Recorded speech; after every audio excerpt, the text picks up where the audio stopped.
In the early decades of the 20th century, the United States was a nation expanding its power, its industries, and its appetite for energy. Oil had replaced coal as the driving fuel for the Navy's ships, and ensuring a steady supply of petroleum was considered essential for national security. Against this backdrop, the seeds of the Teapot Dome scandal were sown, an episode that would come to symbolize corruption at the highest levels of government and would stain the reputation of an entire administration.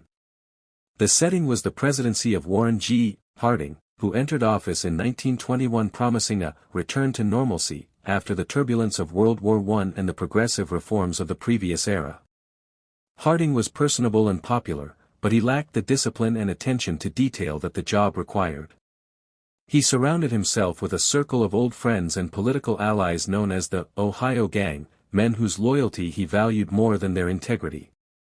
Among them was Albert Bacon Fall, a former senator from New Mexico who was appointed Secretary of the Interior. Fall was a rugged Westerner, a man who understood land and water rights, but he was also burdened by debt and possessed an opportunistic streak that would soon prove disastrous. When Harding transferred control of certain naval oil reserves from the Department of the Navy to the Department of the Interior, it seemed an administrative convenience. The reserves were located in remote parts of Wyoming and California, set aside years earlier to ensure that the Navy would have emergency fuel in wartime. One of them, Teapot Dome in Wyoming, got its name from a nearby rock formation that resembled a teapot. Another, Elk Hills in California, was equally valuable. The understanding was that these reserves would remain untouched except in an emergency. Fall, however, had other ideas. Within months of taking control, he began to negotiate secret leases with private oil companies, transactions that would exchange the nation's oil security for personal enrichment. At the time, Fall's financial troubles were no secret in Washington. He had large ranching debts and a lifestyle that outpaced his salary. Oilmen, always eager for government access, noticed his vulnerability.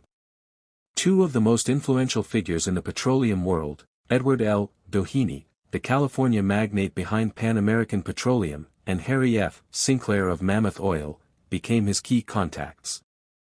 Both men sought access to federal reserves to expand their empires. Instead of open bidding, which was the legal method, Fall arranged private deals. In 1922 he quietly granted Sinclair the lease for Teapot Dome and gave Doheny the lease for Elk Hills. The justification, Fall later claimed, was national defense. He argued that the Navy needed rapid development of the oil fields to ensure readiness. But behind the scenes, envelopes of cash and disguised loans began to change hands. Fall received what was described as a loan of $1. The Teapot Dome scandal did not fade quickly from public consciousness. By the mid-1920s, it had become a symbol of everything Americans feared about unchecked power, secret dealings, and the collusion between big business and government. The story had all the elements of a national drama: greed, betrayal, and the slow unraveling of a powerful man's life. Albert B. Fall, once a respected senator and close friend of President Harding, was now seen as the embodiment of corruption. Yet behind the headlines and moral outrage lay a complex web of political, legal, and economic factors that made Teapot Dome more than just one man's fall from grace. It was a reflection of an era in which rapid industrial growth, weak regulation, and personal ambition collided to expose the fragility of American democracy. When the Senate investigation gained momentum, Senator Thomas J. Walsh of Montana became the central figure in pursuing justice. Walsh was a quiet, methodical man, known for his integrity and tenacity. Many in Washington initially dismissed the inquiry as political theater, assuming that no real evidence would ever surface. But Walsh's patience and legal skill turned the investigation into one of the most thorough in U.S. history. He spent months tracing money transfers, reviewing bank records, and questioning witnesses. Each lead revealed new details about the secret arrangements between Fall and the oil magnates. Slowly, the pattern became clear. Fall had received large sums of money and valuable gifts shortly before granting oil leases to Sinclair and Doheny. Public opinion began to turn against the Harding administration. Editorials in major newspapers demanded accountability. Cartoons mocked the government's moral decay, depicting teapots overflowing with oil and money. President Calvin Coolidge, who succeeded Harding after his death, recognized the political danger and sought to distance himself from the scandal. Coolidge was a man of few words, known for his restraint, but he understood the importance of restoring public trust. He appointed special prosecutors to continue the investigation, Democrat Owen J. Roberts and Republican Atlee Pomerine, signaling that the matter would be pursued impartially. These prosecutors moved quickly. They filed civil suits to nullify the fraudulent leases and criminal charges against those involved. Doheny, Sinclair, and Fall all faced the courts, and their trials became national spectacles. The courtroom scenes were dramatic. Wealthy oil executives sat beside government officials, their reputations shredded in front of reporters and spectators. The testimony revealed how Fall had accepted money and gifts, including livestock for his New Mexico ranch and cash delivered discreetly in briefcases. He maintained that these were personal loans from friends, not bribes, but few believed him. His explanation seemed hollow against the backdrop of secret deals and misleading paperwork. As the cases proceeded, By the time the final chapters of the Teapot Dome story unfolded, the United States had already moved into a new era.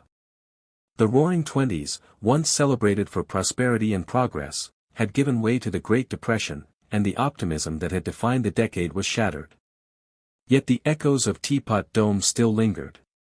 It was no longer merely a scandal attached to a few corrupt officials, it had become a symbol, a warning that greed, secrecy, and the misuse of public trust could undermine even the strongest democracy. The lessons drawn from it continued to influence American political life for generations. Albert B. Fall's imprisonment marked the most dramatic personal downfall in the saga, but even as he served his sentence, the broader consequences of his actions continued to unfold. He emerged from prison a broken man, sick, impoverished, and disgraced.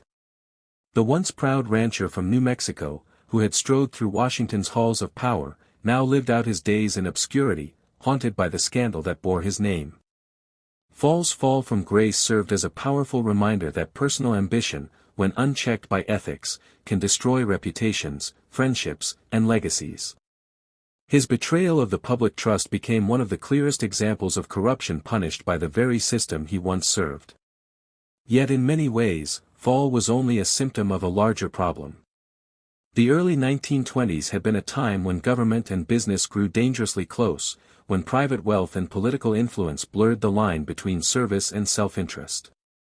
Many in the Harding administration, dubbed the Ohio Gang, engaged in questionable practices, from accepting bribes and gifts to manipulating contracts for personal gain. Teapot Dome was simply the most spectacular of these misdeeds. It revealed how systemic the corruption had become, and how difficult it was to maintain integrity in an environment where personal enrichment was often seen as a reward for political loyalty. The scandal also had profound legal implications. The Supreme Court's decisions invalidating the leases at Teapot Dome and Elk Hills set important precedents in administrative law. The rulings clarified that government officials could not make binding agreements if those agreements were tainted by corruption or fraud. It reinforced the principle that public resources are held in trust for the people, not as assets to be traded by political appointees. These decisions became touchstones in later cases involving government contracts, ensuring that the lessons of Teapot Dome would be written into the legal framework of the United States. For President Calvin Coolidge, who inherited the aftermath of Harding's presidency, the scandal was both a burden and an opportunity. Coolidge's calm, reserved demeanor contrasted sharply with the chaos surrounding the investigation. By appointing respected special prosecutors and allowing the legal process to unfold without interference, he helped